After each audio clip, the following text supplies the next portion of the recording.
as well. Šiandien turime svečiuose Sophie Oksanen, jau tikrai žinoma ir Lietuvoje. So today we're welcoming Sophie Oksanen, who's definitely known in Lithuania as well by now. Kiek žinau, jeigu Sophie galės patikslinti, jeigu klystu, 3 jos knygos yra lietuviškai išėjusios. If I'm not mistaken, 3 of her books have been published in Lithuania. I think more actually. Valymas. The Perch. Stalin's Cow. Is the last one. When the Dogs disappeared, and the latest one is Dog Park. Yeah. Yes. So 4. 4? 4, yes. Net 4. Tai tokia būtų mano įžanga, jos tema man labai patinka, galiu iš anksto pasakyti, nes ir skaičiau, ir žinau, ir tema jos yra Putino karas prieš moteris. Ne taip dažnai šito aspektu mes kalbam. And we don't get to cover the aspect or the angle in this forum very often because Sophie's topic is Putin's war against women. Dar galiu pasakyti, kad tikėjausi, kad mes čia klausysime suomių kalbos. I might also add that I was hoping to hear some Finnish here. Bet Sophie pasiryžo kalbėti angliškai. Yeah, but Sophie says she prefers to speak in English. Prašom. Hello, everybody. I'm very pleased to be here and very happy about the invitation to this beautiful, beautiful location I haven't ever visited before. So, Putin's war against women. Mikhail Romanov is a father, husband, 31-year-old Russian army soldier. This spring, he broke into a residential house near Kiev, killed the owner and raped his wife. According to the investigators, committing the crime took several hours. The son of the owners, apparently of similar age as Romanov's kid, was crying in another room. At the end of May, Romanov was pressed charges for rape and murder in absentia. It was the first such case in Ukraine, and the investigators of Russian brutalities are only just beginning. The Russian soldiers invading Ukraine have systematically committed sexual offenses against Ukrainian civilians regardless of their age and gender. Independent observers and investigators have told that they have collected evidence of deeds they have not witnessed even during the wars in Bosnia and Rwanda. In many cases, perpetrators have committed their crimes in public places, like in the street, or they have forced community members to watch the act.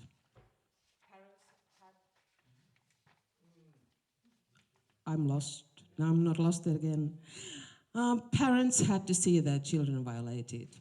Children had to see their parents molested. Some victims were literally raped to death. The first messages about the Russian war crime shocked the world. Many asked what kind of people the Russians really were, and one of my Twitter followers wrote, "I don't understand why Russia is bombing maternity hospitals, why they are raping civilians in Ukraine, why are they doing it? Can anyone understand it?" That answer to the question is simple as such. The Russian army lacks professional combat skills. A non-moving target is easy to attack. Committing a rape needs no ammunition, no fighting techniques. However, the fact that a soldier is capable of such atrocities reflects more than just that. There's a whole ecosystem of violence behind such a crime. Genocides are not carried out by accident.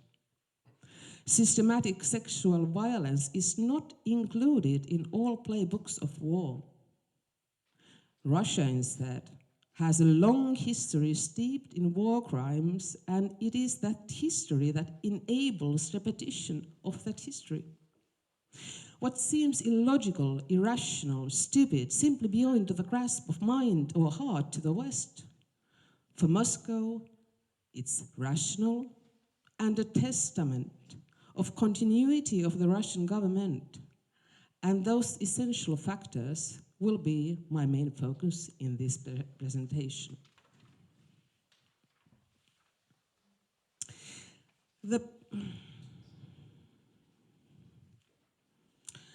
The British philosopher and historian Jonathan Glover analyzes in his book Humanity the mechanisms that create the conditions for violent actions.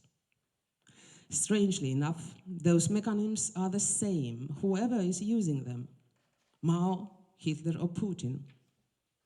In the Soviet Union and Hitler's Germany, before the mass destruction, the groups of people designated for extermination were dehumanized, compared to animals, and shown as a race without a human value. At the same time, our own characteristics related to sympathy and human respect, which Glover refers to as moral resources, were being eroded. Those human characteristics come to be eroded already at the time when the country on a path of war crimes is still living in peace. The moral restraint to kill a human being is removed by creating an image of an enemy in which a human being is turned abstract. Killing civilians is easy when there is no longer the obligation to treat them as human beings. And this is exactly how the Russian inner propaganda has been working for decades. The main feature of the narrative is dehumanizing the other side, whoever the other side is, Ukrainians or the West in general, which is shown as a source of degenerate, chaotic moral downfall. And this way, Russia ensures to its people that they don't need to care about our moral judgment on what their state is doing. It simply doesn't matter, because the Kremlin has made sure that we, the degenerate West, have no moral authority on the matter, no moral leverage. Before this February, many people did not believe that Russia would dare to begin a full-scale attack on Ukraine, because every Russian knows someone in Ukraine and every Ukrainian knows someone in Russia. 11 million Russians have relatives in Ukraine. But we know from Russian history that Moscow always looks for ethnic Russians, looks out for ethnic Russians, and prefer using other ethnic groups, minorities, as cannon fodder. For instance, thousands of Ukrainian soldiers were sent to fight in Finland during the Winter War, in which the Soviet Union suffered great losses. And speaking about the Soviet casualties in World War II, it is often overlooked that the war was deadliest to none other but Ukraine, because lots of Ukrainians fought Germany in the Soviet ranks. So no wonder that in 2022 as well, Russia has decided to send Ukraine troops consisting mostly of people from ethnic minorities and poorer parts of the country. And that helped Russia reduce the likelihood of falling moral. They sent to Ukraine troops that had no blood ties in Ukraine. In Russian population, the differences in income are huge. Therefore, it was no wonder that many of the Russian soldiers were surprised by street lights in Ukraine, its paved roads, and the fact that many of the residents have their own laptops. In Europe, Ukraine is considered among the poorest countries, but it is rich in the eyes of the soldiers attacking it. It incites class hatred and envy. Class hatred and envy are in fact what used to fuel the Soviet army. When they occupied the Baltic states, the soldiers were shocked at the living standard here. The older generation still remembers how the wives of the Soviet officers would wear Estonian women's slips as evening gowns and walk the streets of the city so proudly, so cocky about their victory. Some men among the private soldiers, for them, the forks and knives were a novelty. However, envy and class hatred are not what turns the soldiers into rapists. But the evidence from the investigations of earlier genocide indicate that weaponizing rape is far more successful in regions where misogyny is more common and violence in general more accepted. Weaponizing rape is more likely in conflicts where the aggressor comes from the country where the level of gender equality is very low or non-existent. Therefore, the weak gender equality in Russia and the crimes of the Russian army in Ukraine are intertwined. In Russia, both the rights of the sexual minorities and women have been notably eroded over the last few years. Among the other intertwined things, it may be added that the less rights the sexual minorities have, the less rights women have as well, and the less rights women have in general, the easier it is to justify the violence against them. I'm almost positive if the West would have reacted as sharply to the misogyny of the Russian leaders as, for instance, to Donald Trump's talks or this year's abortion laws in the United States, people might not be as shocked as at the nature of the Russian actions in Ukraine. You might remember Pussy Riot, the Russian activist group. A decade ago, the Western media covered their activity almost on the daily basis, and the imprisonment of the members was a global breaking news, which indeed piqued the Western interest in the Russian feminist ideas. For a moment. However, in Russia, the white audience condemned the group. Those women were heroes in the West, but not in Russia. Putin's war against gender equality, women and homosexuals increased step by step as he gradually, at the same time, took control of the media, put more pressure on opposition and factors reducing the centralized government. The hostility reached universities, information and research.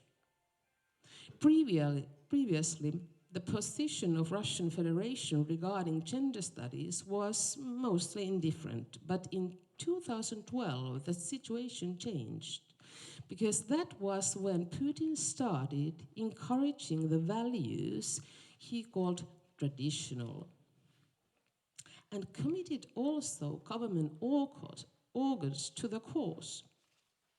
In the center of this new vision emerged a heterosexual family of several generations, raising at least 3 children.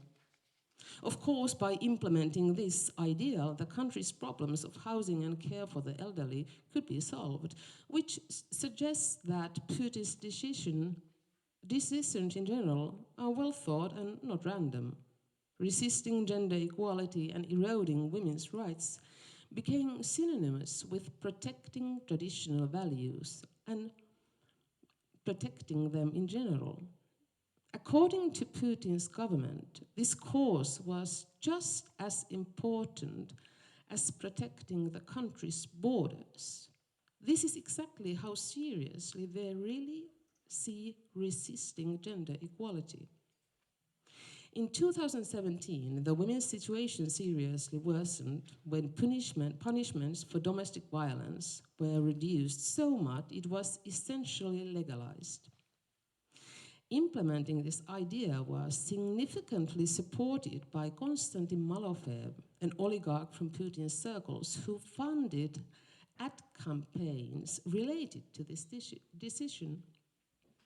Here it is worth noting that the period when the amendments were being prepared, 2017, and that is when Crimean Peninsula was occupied, so that was the beginning of the Russian war against Ukraine. At the same time, the anti-gender movement in Russia became more active. We know from intercepted phone calls and emails that Malofeev organized destabilizing activities in Europe and Ukraine in close collaboration with the Kremlin. In 2014, Ukraine charged Malofeev and announced that he is funding illegal military groups in eastern Ukraine. Malofeev was also funding conservative, ultranationalist and populist movement in the West and ran international events declaring hostility towards sexual minorities. It means that the same person of means considered all these seemingly different fields worth investing. Reducing punishments for domestic violence in Russia, destabilization of eastern Ukraine, and activities of Western populists. Eroding women's rights in Russia has financial connections with eroding Ukraine and the West. Eroding women's rights in Russia is an intentional and determined activity run by the Kremlin. Misogyny is also supported by Orthodox Church, which has become a tool of the Kremlin government in its own right. Patriarch Kirill claimed that criminalizing domestic violence is a foreign fancy and that Russian laws must protect the people from such foreign influences. A lot of women's organizations were listed as foreign agents, and when organizations assisting victims of gendered violence are seen as traitors of your fatherland, the message is clear. Beating women is a manly thing to do, almost patriotic. As an activist, Alenia Popova said, the government has once again stated that fighting violence is in our country illegal. However, the real history of Russia has better things to offer for women, which could have offered totally different path for Russia. In fact, Russia has a long tradition of criminalizing domestic violence and defending women's rights. In 1721, the Russian law defined two possible reasons for divorce. One was adultery, and the other one was domestic violence, or rather attempted murder of the spouse. Half of the divorce applications were based on the latter reason, and the Orthodox Church approved divorce under such grounds, which means that once upon a time, Russia indeed was the location of the first European court criminalizing domestic violence. In 1845, the Penal Code also criminalized violence against a spouse and defined it as a crime 2 degrees worse than hurting a stranger. Criminalizing domestic violence is really a significant part of the Russian legal history, and the researchers were focusing precisely on that in gender studies. Over the past few years, those researchers raised from the depths of history many significant women from Russia and the Soviet Union. The Russian women studied the same issues that the gender scholars in the West did, put forward exactly the same kind of incentives for gender equality as in the West, and this was why Putin's government tried to make the work of these activists and scholars so difficult. Listing women's organizations as foreign agents essentially meant that they had to continue their work without the support of official organizations. However, once the police started raiding also private apartments, not only public spaces, it became more difficult to organize book clubs and meetings at home, especially since also private persons could be listed as foreign agents.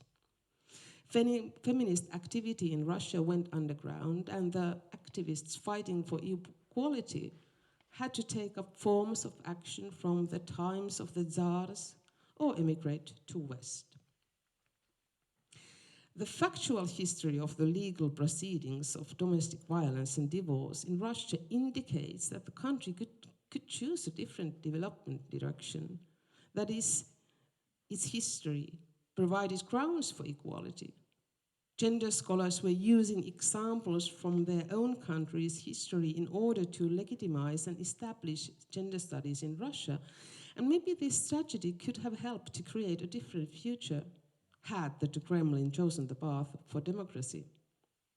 The Soviet Union was, after all, a third country in the world to give its women the right to vote, and other possibilities, like the right to abortion, had once been progressive.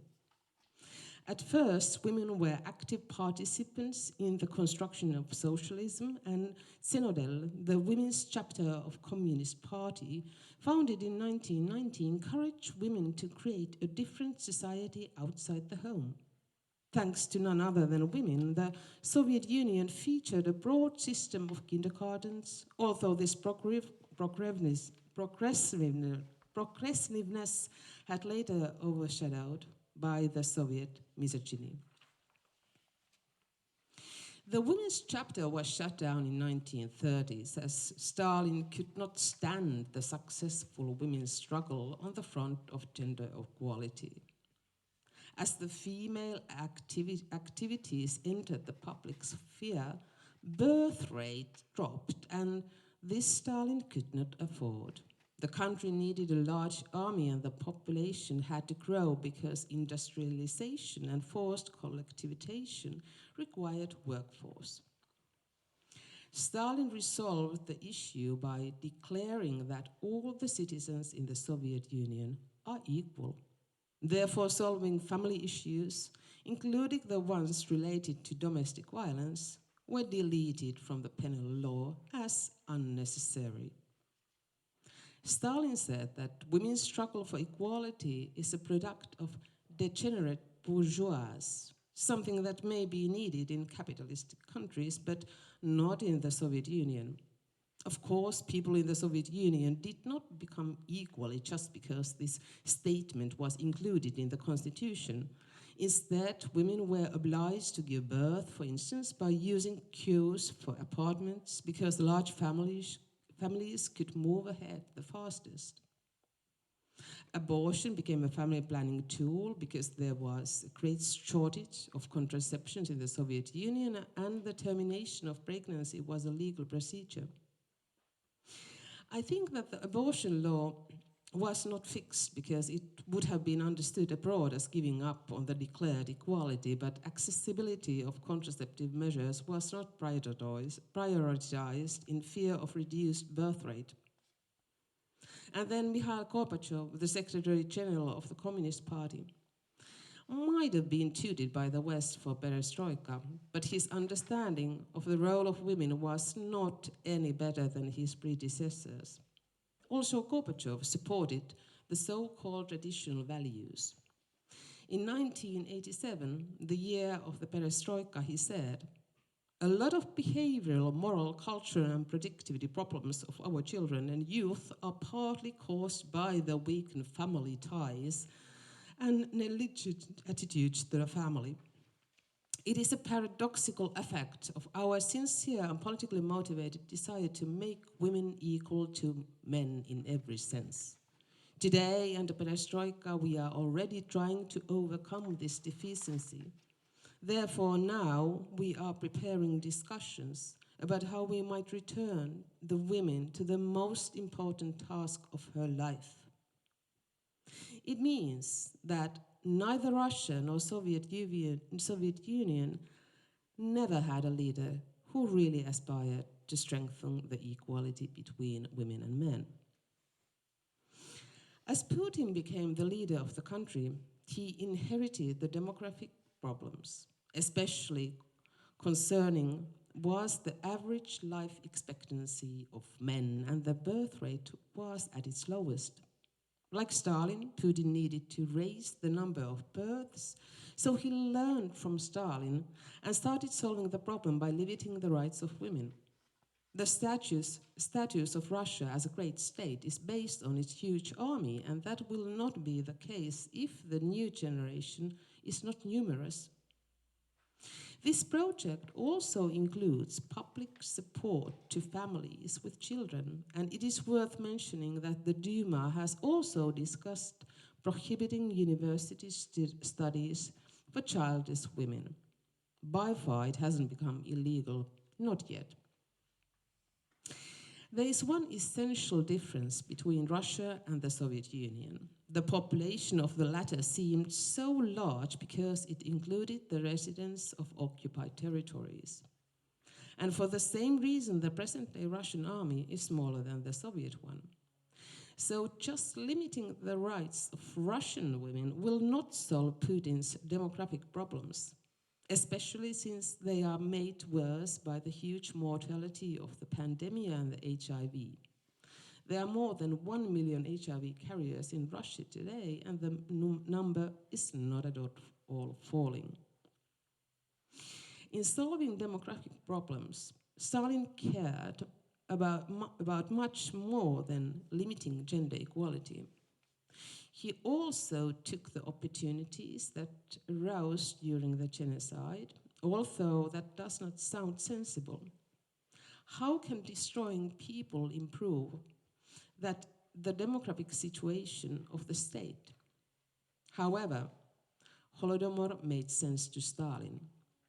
The leader of the Soviet Union started talking about inner colonization of the state and said that it is necessary for the development of the great country. Stalin's concept of inner colonization included the idea that certain groups of people and territories must serve a superior group or territory. The default citizen in the Soviet Union was, of course, the Russian, so other ethnic groups had to serve the interests of Russians and the central government. Soviet Ukraine was turned into inner colony serving Moscow. The Baltic states, along with Ukraine, became Moscow's food pantry. Essentially, that was the cause of Holodomor in Soviet Union, politically motivated artificial induced famine, which killed off Ukrainians, whose grain Stalin used to pay the foreign countries for products necessary for developing industrialization. Eventually, the breadbasket countries had to become used to the fact that they do not produce enough food or agricultural products for themselves. That way, the inner colonization became one of the pillars of the Soviet government. And today, Putin is repeating his teacher's statements in Ukraine in this sense as well. It's just that I have not yet heard anything about applying the model of inner colonization to the women in the Soviet Union and Russia. Because how else would you call the harnessing of women's body to solve demographic problems by limiting the rights of the women themselves? What else could you call this all the systematic encouragement of female submission and misogyny, while also strengthening the male hold on power and finance? In Putin's and Stalin's world, every manifestation and value that undermines the inner colonization of the whole country is eliminated, including equality and women's rights.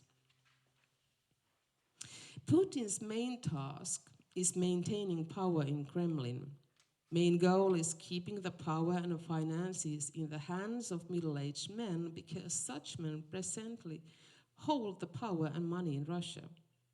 By strangling the Russian opposition along with the equality movement, Putin's collective prevents younger generations and women from making claims to power. Hatred of women and misogyny are mobilized to support the central government. Therefore, war in Ukraine is also war between generations and also between gender roles. At the same time as Russia tamed its development of gender equality, the opposite was happening in the countries of the former Soviet and Eastern Bloc. Although, for instance, Poland still has unsolved issues regarding abortion, those countries have made a huge advance if we consider the gender equality situation as it was before the fall of the wall. And now I must warn my audience that I'm going to read a very long list. In 1990, the first female president of Lithuania, Kazimiera Danuta-Prunskiene, took office. In 1990, the first female president of Latvia became Vaira Vike-Freiberga, who was re-elected in 2003. The first female prime minister of Ukraine, Yulia Tymoshenko, held the office twice in 2005 and 2007 to 10, and in 2009, Lithuania was first led by a woman, Dalia Grybauskaite, who was re-elected for a second term. In 2010, Iveta Radichkova became the first female prime minister of Kosovo. Atifere Jaga was elected the first female president of Republic of Kosovo. In 2013, the Slovenian government was first led by a woman, Alena Pratucek. 2014, the same office was held in Latvia by Laimota Straujuma. In 2014, Eva Kopacz became the first female prime minister of Poland, and its cabinet was later also led by women Hanna Sukoczka and Beata Maria Stitlo. In 2016, Kersti Kaljulaid became the first female president of Estonia, and 2017, the Serbian government was first led by a woman, Ana Brnabic, and notably also openly presenting sexual minorities. In 2011, Vasilisa Dăncilă became Prime Minister of Romania, and 2018, Georgia elected its first female president, Salome Zourabichvili. In 2020, a woman, Maju Sandu, became the first female president of Moldova. 2019, Slovakia elected its first female leader, Zuzana Kaputova, previously known for her work at the NGO, and the same year in Lithuania, Ingrida Šimonytė took the post of the prime minister. In 2020, Kosovo selected its first female leader, Vjosa Osmani-Sandri. In 2021, Estonia had its first female head of the cabinet, Kaja Kallas, and Moldova, its third woman prime minister, Natalia Gavrilian. It all happened over a very short time. The development of gender equality in these countries may be compared to the development of women's rights in the Soviet Union before the wall fell. In Finland, equality was developing in a very stable way for years, but we only elected a woman president for the first time in 2000. Tarja Halonen became the country's leader in that year, and in 2003, the Finnish cabinet was first headed by a woman, Anneli Jäätteenmäki. I wanted to list those names because now it is time to consider how the Kremlin might view this list. It all seemed like a female political revolution spreading like wildfire right beside Russia. It all seems like an ever greater female involvement in the politics of the countries that have grown apart from Russia. But worst of all, most of these women who rose to power are young, most of them actually the youngest women to hold such posts in the history of their country. And many of them turned to politics, not at all from traditional political elites. These women have shown the political power may also have a female face, and that is not the case in Russia, and the Kremlin cannot allow Russians to imagine that anything like that is possible in Russia. These examples of female leaders are very significant. This was what the younger generation of Russian feminists was emphasizing. The citizens of these countries now see many examples of women who have changed the world, are actively contributing to the change in their societies. The Belarusian opposition and the protests against the tyranny are also acquired a female face. There are no women of such fame in Russia because, let's say, Maria Zakharova, representative of Russian foreign minister, may not be considered an example of a woman who is a man's equal. In the picture she uploaded on her social media accounts at the beginning of summer, we can see her as she imitates fellatio while licking strawberries. In many countries, the role of the First Lady beside the president, is considered very important. But that is not the case in Russia, because Putin does not take his wife nor girlfriends anywhere public. Neither do other powerful men and oligarchs of the country. They don't go out in public. The men are not accompanied by the ladies, even in photo ops. And the optics is clear. They don't share their public space with women. It is probably a tragedy. Towards the end of the Yeltsin's term, there was a search for a candidate to the Russian leadership who would manage to bring the country out of the chaos of the 90s.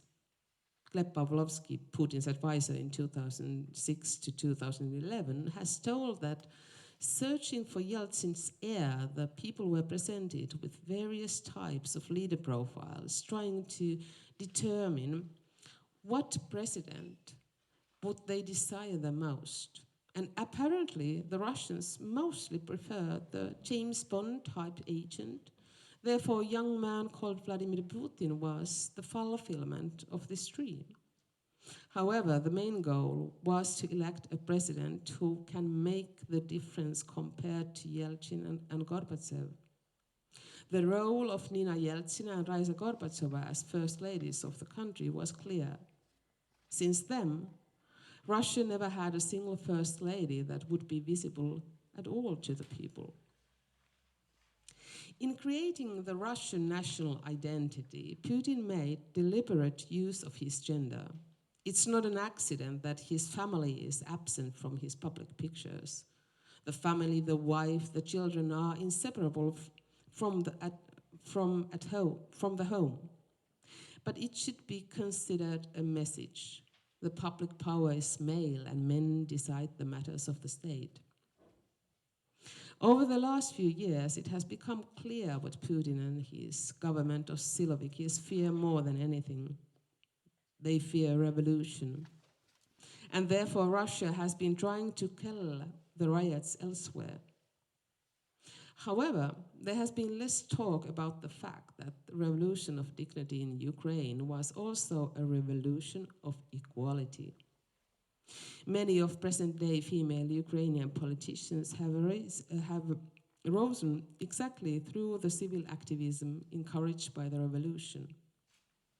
Those women were not part of the old corrupt political elite, and that is already a revolution.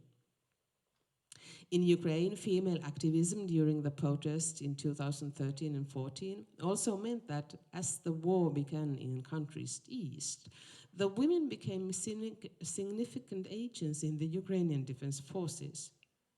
Female participation in the defense of the country has also strengthened the men's faith in gender equality and its development. Today, around 25 to 30% of Ukrainian forces are women, and only Israel has more female members in its armed forces. And their presence has essentially changed the Ukrainian army. Already at the beginning of the war, when the war started, women started drawing attention to the army's problems in assigning women appropriate tasks, worse pay, sexual harassment. And these observations by women encouraged the invisible battalion research, which revealed multiple defiances that were then dealt with. I believe that countries' armed forces may become the most gender equal army in the world. So many Ukrainian women contribute to the defense, and the number of female veterans is already high. They have already broken many class ceilings, and they already have high-ranking female officials. Gender quotas are applied in many other fields in the country. In the same year that Russia reduced the punishment for violence against women, Ukraine criminalized the same kind of violence. And at the moment, more women are contributing to the legislation of the country than ever before. As one of the latest steps of the development of gender equality, it is worth mentioning the legalization of the same-sex marriage. Information about this exceptionally fast progress has been overshadowed by the stream of other kind of news and the pictures of the refugees, the majority of whom are women and children, and that may have created a slightly incorrect impression of the situation. In the reports about the Russian war crimes, women are also consistently shown as victims. The Ukrainian media presents the situation differently, and women activities are obvious. For instance, many women have remained in Ukraine in order to help their communities. And Olga Sukhenko, Mochki's village elder, was killed with her family by the occupiers in Bucha massacre. She stayed not to bake bread for the army, but to take care of her community as a community leader. And when President Zelensky and Prime Minister of Defense Reznikov address the nation, they start with greeting heroes and heroines of the country. Many are aware that Putin fears color revolutions, but so far I have not come across a report or a study about how this phobia in him is also related to another Western revolution, the Me Too movement regarding sexual abuse. In 2017, we followed the harsh criticism directed at Harvey Weinstein, the US cinema magnate, as one woman after another started telling of Weinstein's crimes. However, in Russia, the public discussion raised Weinstein up as a hero. He was even more cordially invited to visit there. So Me Too did not leave Russia behind, but the huge audience of the country was presented with a distorted view of the Western Me Too.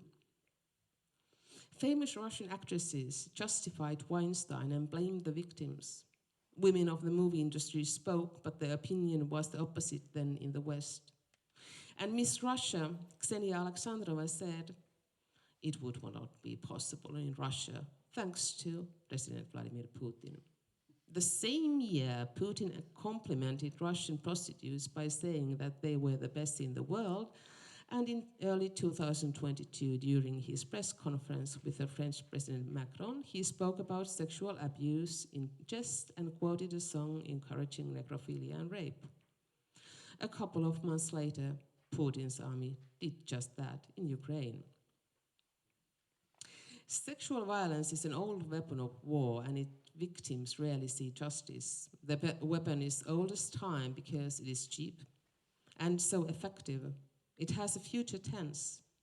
Its range cannot be measured in miles, but in generations. It traumatizes the victim and her loved ones for years and decades, and it also traumatizes bystanders, those who are exposed to the acts by witnessing the crimes. Psychologically, it especially affects women, also outside the country.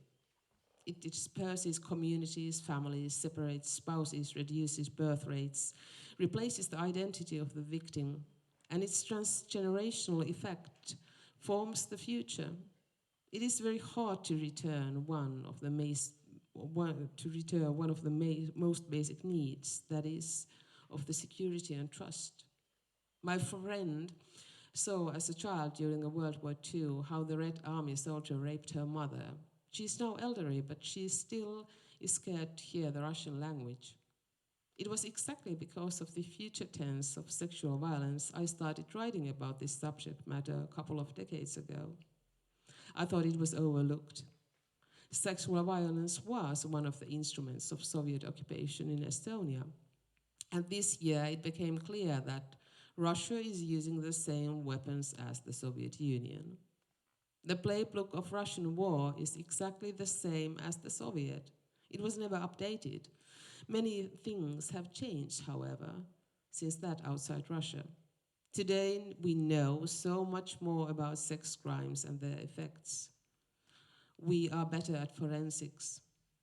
Once rape was not considered a serious crime, unlike other types of war crimes, but now the situation is different, and it is also happened because there are more women among war reporters, more women amongst decision makers, more women among lawyers, prosecutors, forensic medics.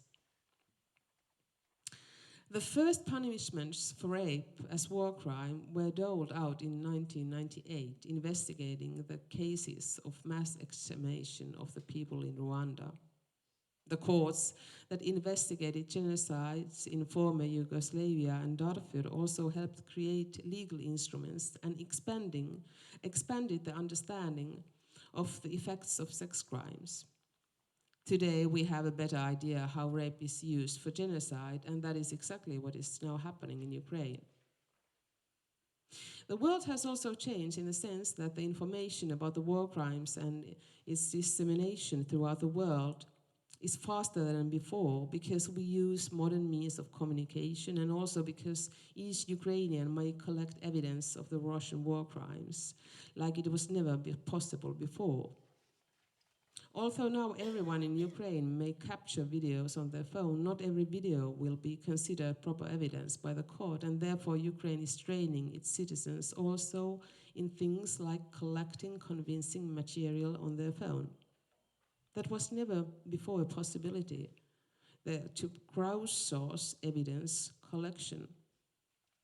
And according to the Ukrainian court officials, at least 26,000 war crimes have been committed over the 5 months of war, and the number is growing. Since the beginning of invasion, 135 people have been charged of war crimes.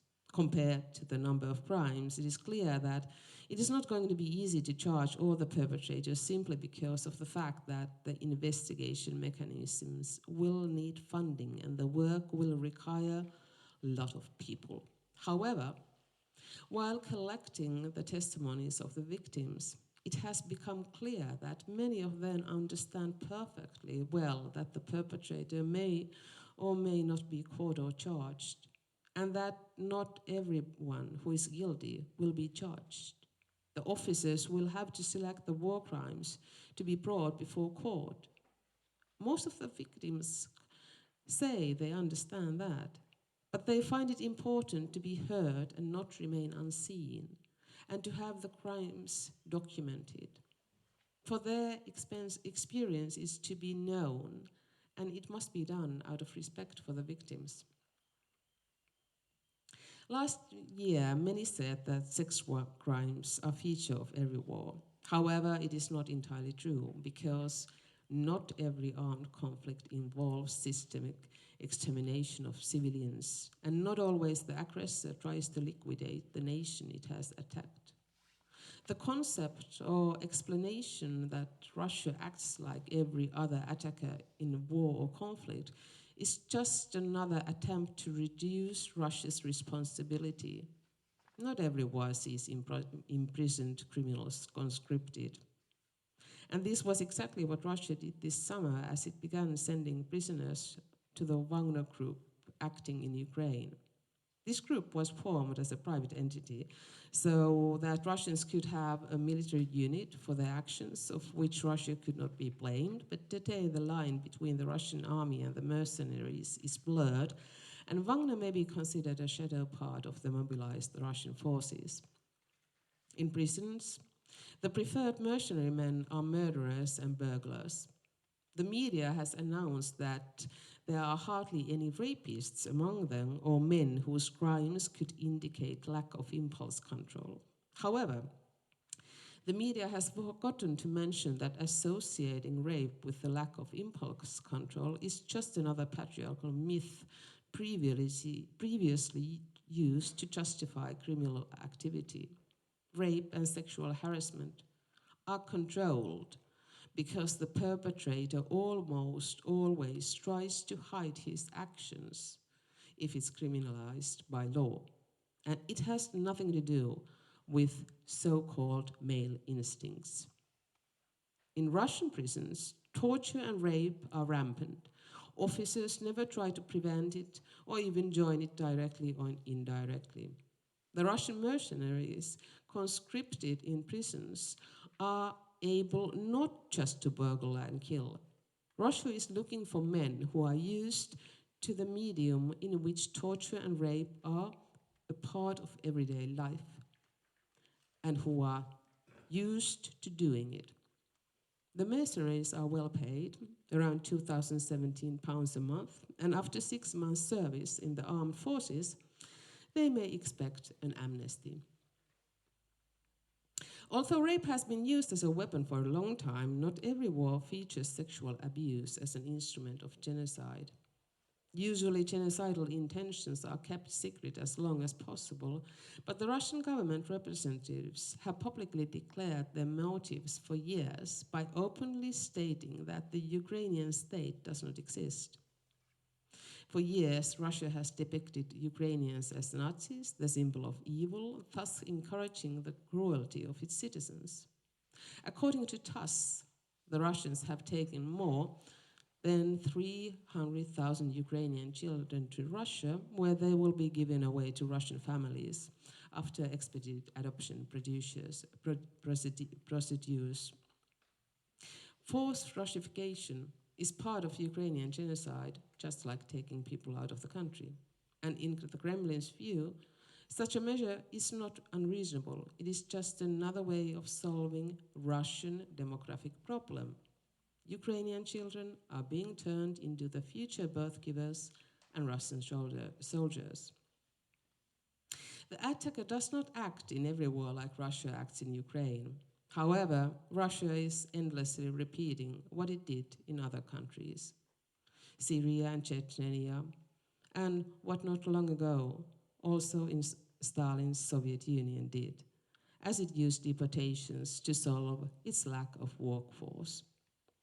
Besides, the Russian government has turned sexism, gender inequality, misogyny, and violence into a positive part of their national identity. Lumping it all together has applied the euphemism patriotism. Not in every case may the systemic sex crimes perpetrated by the invader in the territory of military action or occupation be called genocidal, and the same is true for war crimes. They are considered genocidal based on the occupant's goal and motive and not the number of crimes perpetrated. The Russian intentions are revealed, for instance, in the talks of Russian soldiers depicting the same schemes as in other territories of military action, where people were being raped and with genocidal intent. The case where the Russian army soldier castrated the Ukrainian prisoner of war should be also attributed to the genocidal context. Defining numerous crimes as genocide is a slow process because it consists of recognizing various patterns. However, it is easier to acknowledge them as war crimes or crimes against humanity. And what is characteristic of all these crimes is the fact that they are only possible when the aggressor creates a medium conducive to the perpetrator. Genocides begin in words which create the reality, and the populist polarizing speech is always used as the main construction material for this project.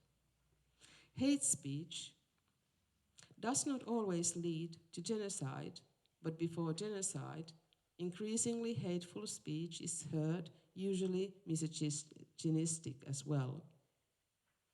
The genocidal sexual violence of the Russian soldiers is the latest example indicating where authoritarian populism leads and what its goals may be, the destruction of the whole nation and state.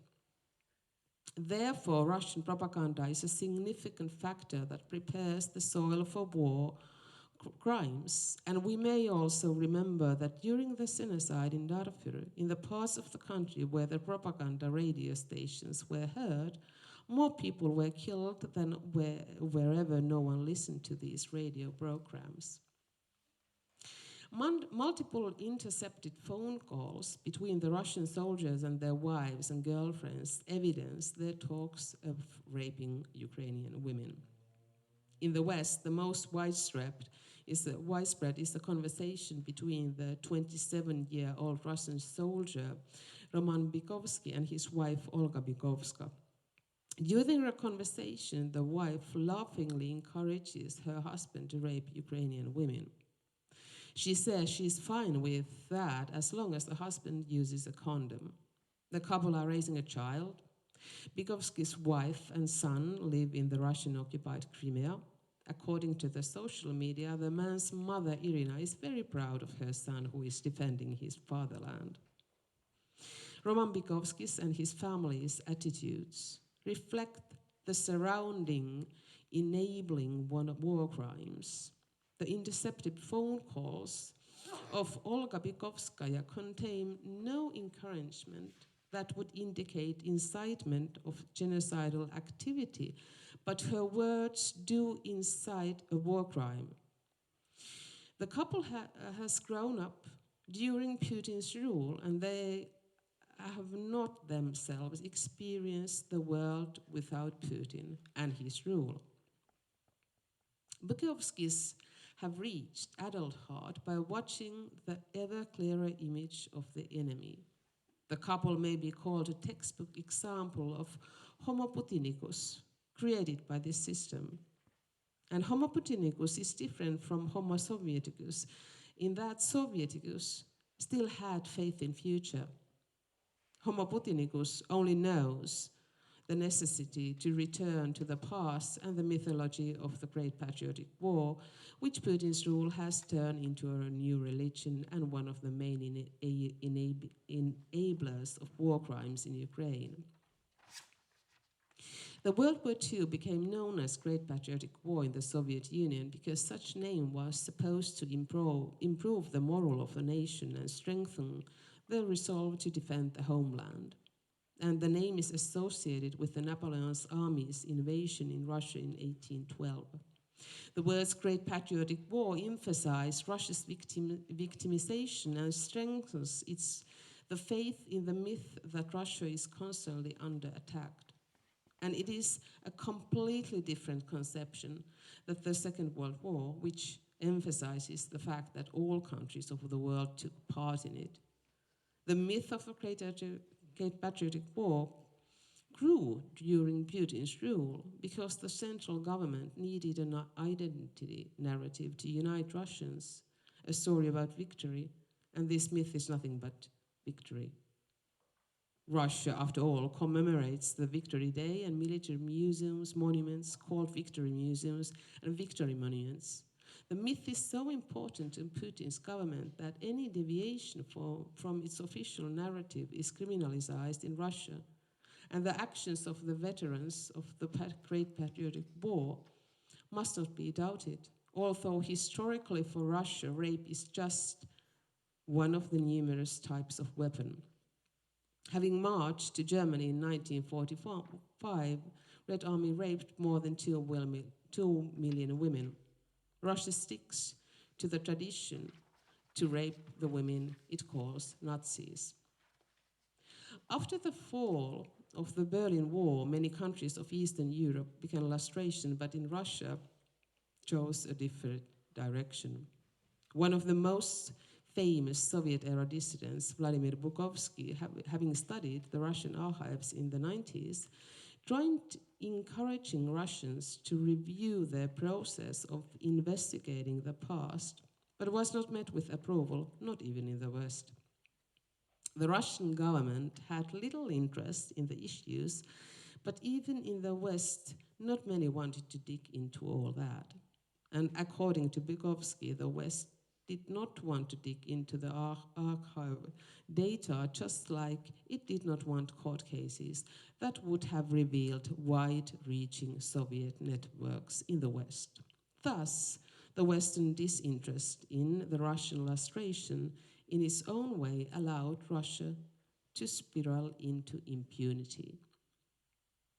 As Russia, which took over the Soviet rights, was never held accountable for the crimes, this culture of impunity was grounds for future crimes, and now to what is happening in Ukraine. The rape, marauding, and other war crimes of the Soviet Red Army were never condemned, neither by the West nor by Russia. So why should the present-day Russian army not do whatever the generations of its fathers and grandfathers did? This generation considers them to be glorious heroes of the country, after all. The Levitt Center study in 2019 revealed that the Russian army is more popular than the presidential institution, which is the second most reliable part of the state. 61 of Russians trust their army, although dedovskina is widespread phenomena, just like sexual abuse of men. The Russian army is a dangerous place from the start, even before arriving at the battlefield. Crimes in other wars have shown that the accountability of the army leadership for his actions is an essential attitude regarding preventing of human rights abuses. But that is not the case in Russia. But in this country, the army is the institution that the people trust the most. Russia denies its war crimes in Ukraine, and in spring, Putin rewarded the 64th Motorized Infantry Brigade, which carried out the Bucha massacre, by awarding it the honorary title of the Guard. Thus, the crimes of the soldiers are legitimized as heroic, and the impunity culture of Russia and its army provide grounds for the further human rights abuses. A lot has been said in the West about how Putin is fighting this war all alone, but that is a Western illusion. He's not alone. Putin has quite a number of allies outside the West, which provide a broad space for Russian disinformation and propaganda. 2/3 of the people in the world are still in the Russian sphere of influence and fail to understand, for instance, whose fault it is that Ukraine is facing problems with grain export. There is no equality in those countries either. Those countries are ruled by dictators and tyrants who do not condemn weaponizing rape in war. They consider such action by an army normal. Russia is funding its war with the goal that it acquires, for instance, in Sudan. In terms of women's rights, Sudan is one of the worst countries. In May, there were reports about how the Russian Wagner mercenaries raped a nurse and 2 new mothers in South African maternity hospital. And that is the country through which the most Sudan's gold is smuggled. As its foreign minister, Naledi Pandor, visited Helsinki in August, she said she had always supported good relationships with Russia. This year, we have often heard that Ukraine is fighting for Europe and democracy, but so far I haven't heard that Ukraine is also fighting for equality and a better future for the women of the world. Although the Ukrainians indeed are fighting for that, because all the tyrants, dictators, authoritarian leaders of the world are watching now how the West is going to react to Russian war crimes. Will they get tired of the war? Will their ranks break out due to the energy problems? Will our moral judgments erode as the funds for the legal processes of war crimes dry up? The Russian soldiers do as they like in Ukraine because they believe they will not be punished for that. They believe that they will run home free because Russia has always run home free. If such ideas are contested, it will define the future for generations of women and children throughout the world. Thank you.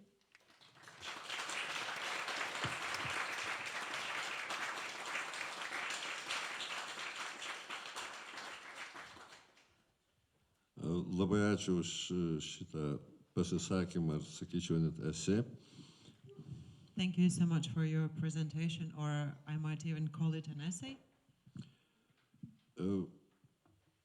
Kol galvokime, apie ką norėtumėm pasikalbėti ar paklausti rašytoją. Let us all think of some questions and comments to the writer. Aš pamėginsiu savo pirmą klausimą užduoti, kuris man kyla.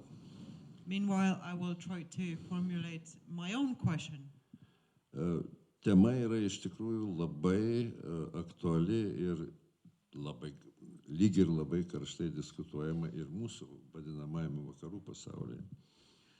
The topic appears to be very relevant and probably quite broadly discussed in our Western world as well, Turiu galvoje lyčių lygybės temą. by which I mean the topic of gender equality. Bet pavyzdžiui, Putinas gali garsiai pasakyti, ten ta garsioji jo frazė yra хочешь, не хочешь, красавица. But for example, Putin is able to quote this dirty song that you quoted in your essay as well. I'm not going to repeat that.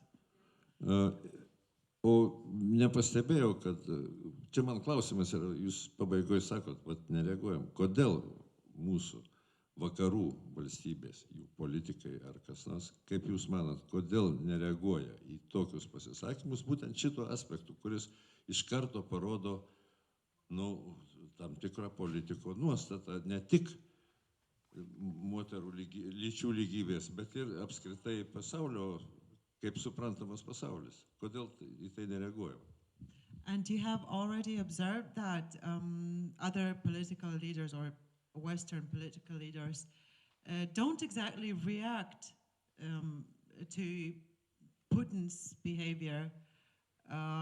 But why do you think that is the case, especially bearing in mind that such behavior could be considered an indication not only of Putin's idea of gender equality or women, but of his more general worldview and understanding of what's appropriate?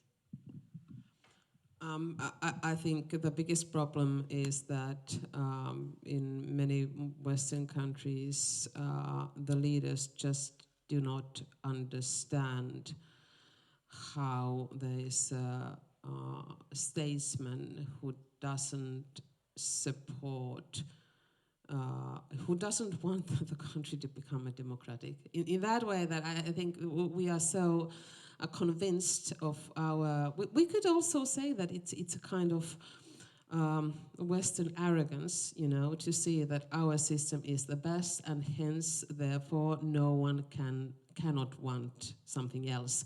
And of course, I do think that democracy is the best system, but if we have a country like Russia or China, who obviously or is on a totally different way, then we really need to see and understand how they are building their empires, because otherwise we are just,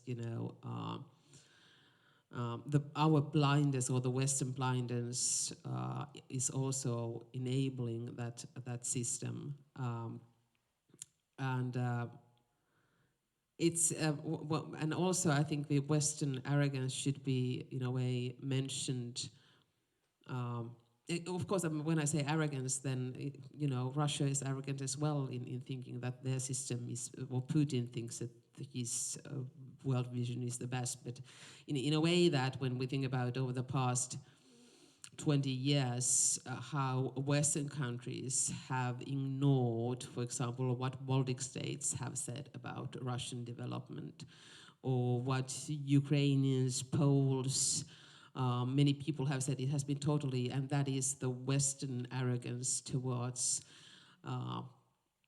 what could be, the Eastern European information is always less valued, and now I do hope that we are seeing a change in that, but in a way that, and that's a Western European colonial attitude towards Eastern European countries and Baltic states, and that is also a sort of, it's blinded, but it's also colonial attitude. So in that way, we talk about the Western colonialism as well.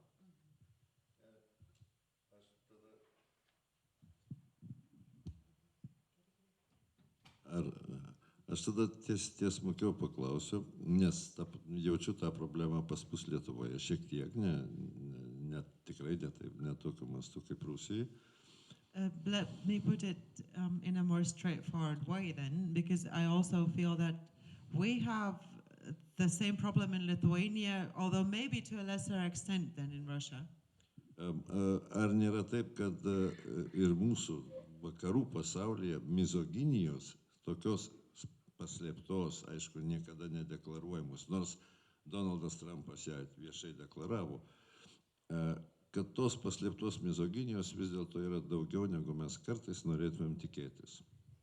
Isn't it also the case in our Western world, as was demonstrated, for example, by the election campaign of Donald Trump, that this sort of hidden or underground misogyny is in fact a little bit more prevalent than we generally accept in the West as well? Definitely, yes.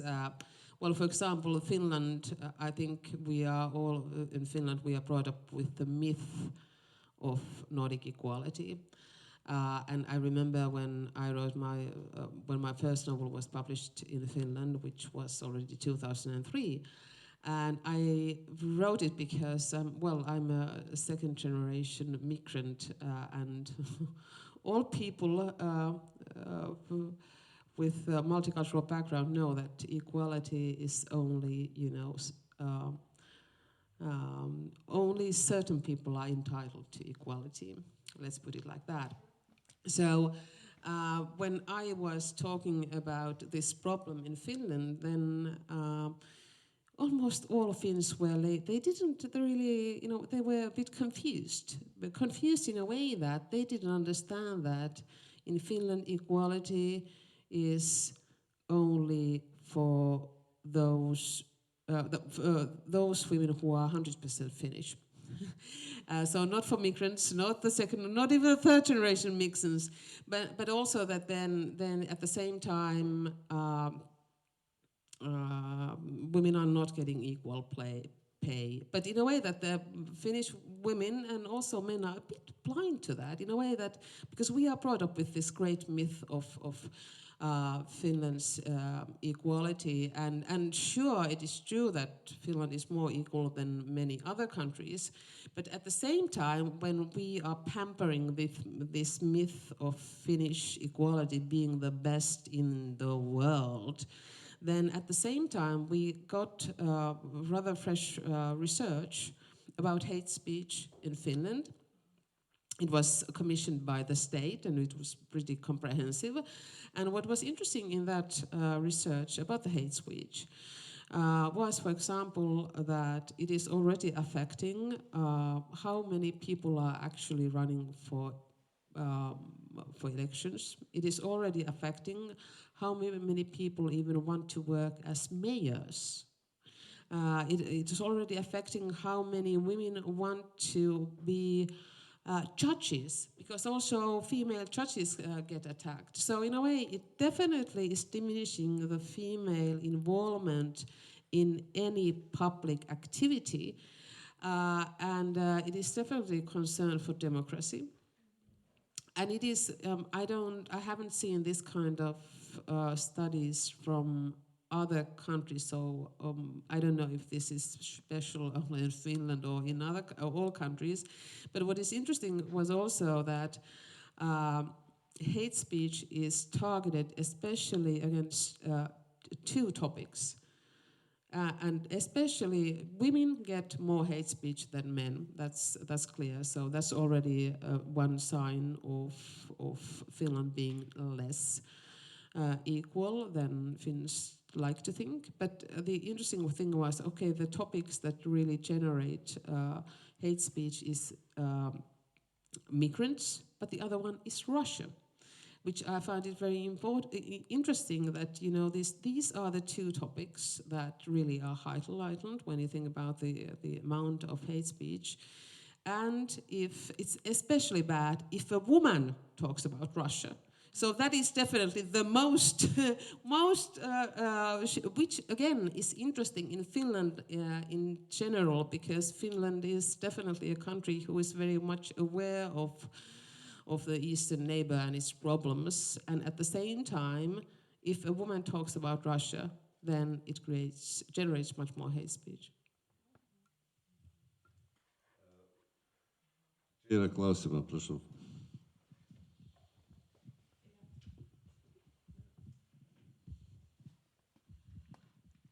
ne klausimą, bet papildymą apie neapykantos kalbą ir apie lygybės klausimus iš Rusijos pusės, kaip Rusijos tarptautinės politikos. Tokį liudijimą norėčiau pateikti. I have not so much a question, but a comment or an observation regarding hate speech, and especially from the Russian side of international politics, right? Jo. Uh-huh. Activity. Tai labai didelis ačiū už šitą pranešimą, tikrai išsamų, gilų, labai tokiais įvairiais ir kartu labai nuosekliais vienas paskui kitą einančiais pjūviais. Thank you very much for this presentation. I found it very detailed, but also very sort of coherent in your, coherent basically. Galbūt jums bus naudinga. Aš 3 metus nuo 2017 iki 2020 metų dirbau UNESCO. You may find this useful. I have worked in UNESCO for 3 years, from 2017 to 2020. Ir visa eilė, tai yra, sakysim, dirbant su dokumentais, kalbant apie, nes viena iš UNESCO temų yra žurnalistų saugumas, tada atskirai moterų žurnalisčių saugumas, neapykantos kalba. And one of the topics that UNESCO focuses on is Journalist safety. Safety of the journalists, and then in particular female journalists, and hate speech as well, and that's reflected in their document. Ir kita labai didelė tema, documents, kita labai didelė tema yra lyčių lygybė. And another major issue or focus is gender equality. Tai per visą šitą laiką, nes jau aiškiai ir po 2014 metų, kiekvieną kartą, kai būtų kalbama pirmiausiai apie lyčių lygybę, rusų diplomatė, kryptingai rusų diplomatė, priešindavosi lyčių lygybės minėjimui dokumente. Nuosekliai, 100%, labai agresyviai. And throughout my term there, which was, as I already said, already after 2014, the Russian representative, but female Russian representative, was consistently resisting any mention of gender equality in the documents and in discussing the documents. And trying to eliminate any kind of it. Tas pats dar aršiau buvo, kai kalbama apie žurnalistus, kategoriškai buvo priešinamasi moterų žurnalisčių kaip grupės minėjimui. And the same was true in discussing the journalists. She was also vehemently against mentioning female journalists as a separate group. Ir atskira tema buvo būtent neapykantos kalba prieš moteris ir ypatingai prieš žurnalistės. Na, šituo atveju buvo ir moteris žurnalistės, kurios būtent už kalbėjimą apie Rusiją buvo ypatingai socialinėse medijose puolamos. Bet tas pats buvo, pavyzdžiui, ir Prancūzijoje, ne tik tai rusų. Maybe we'll say in English because, I know kind of material. Hate speech against women, and especially women journalists, was at that time very high topic on one hand, and mostly in social media use of that language. So why I'm talking about it? No, first of all, women diplomats in Russian diplomacy is very new phenomenon. There was no single woman diplomat except famous Kollontai in Lenin's time in diplomatic service of Soviet Union. So those who made something, career in Russian diplomacy already is a special kind. This was a young diplomat, and of course it was not Russian diplomats don't work without instruction. So why I'm talking about it, it's clear instruction. And definitely Russia is doing the same in every place when they can do it. So that's not just policy, not just Putin, but they actually, as you said, going into international fora. And of course, always you have support of some countries, other countries that align with it. Turkey, for example, and could mention much more. Thank you. Tai aš Dairausi iškeltų rankų. Jeigu viena yra gerai.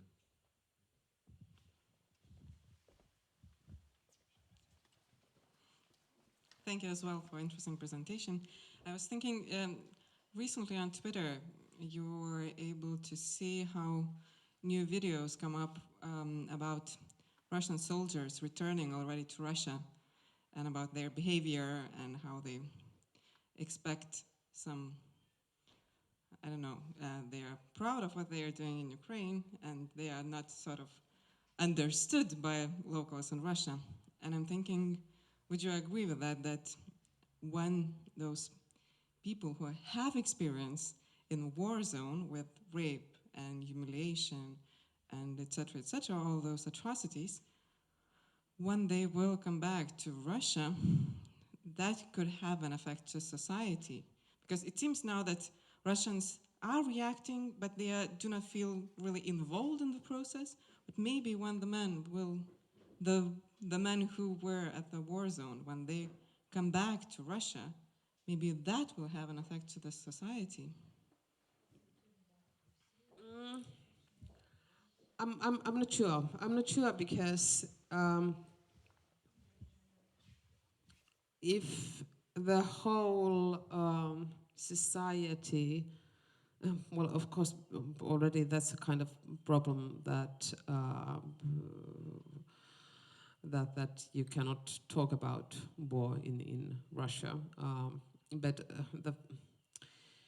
if the whole public narration of a country is representing a totally different kind of view on your actions, then it is very difficult for an individual to say that it was not like that. So I'm skeptical, very skeptical about that.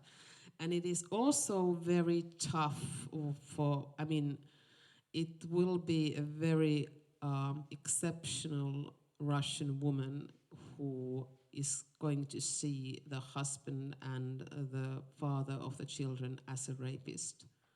I don't see that happening en masse. I'm not saying that, you know, it wouldn't be possible, but it is, I mean, how do you tell your children that your father is an asshole? I mean, you can, of course you can do that, but I mean, you are going to have a very big decision that are you going to kind of destroy the relationship the children have with their father because the perpetrator might be a totally, you know, a good father. So you have to make a choice. It's kind of one of the choices that you have to, or are you prepared that your children might be actually accusing you for lying if they are not accepting what the father has done, for example. So I'm not sure. It would kind of, you know, require the statewide recognition of what has happened, and that's not going to happen. So I'm doubtful if it's possible. I mean, not today, not tomorrow, not for this generation. I don't know, 2 or 3. Change, yes.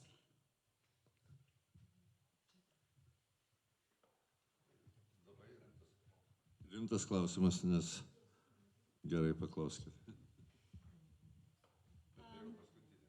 Okay, thank you. My name is Demanta. I have a question about demographic argumentation, because one of the reasons for shrinking women's rights in Russia is legitimized by the demographic situation, and you overview the past and also the present for that kind of policy decisions. Do you think that it's a real issue? And well, you criticized basically the tools, how it's planning to be, how it's being solved in Russia. Do you have like any alternatives for that, if you agree that it's an issue? Yeah, the alternative would be that Russia would accept that they should accept the fact that they cannot, you know, solve their problems by expansion or stealing children and women from other countries. But I don't think that kind of, that it's an empire that doesn't want to accept that it has no future as an empire. And therefore, I mean, it's not a problem, I mean, if you have less people than you used to have. I mean, that's kind of things like that happen. But it is a problem if you don't accept it, simply. I mean, because they need the army, and if the huge army, and you cannot have a huge army if you don't have men, and in that way they do have the demographic problem from the government's point of view. But before they are going to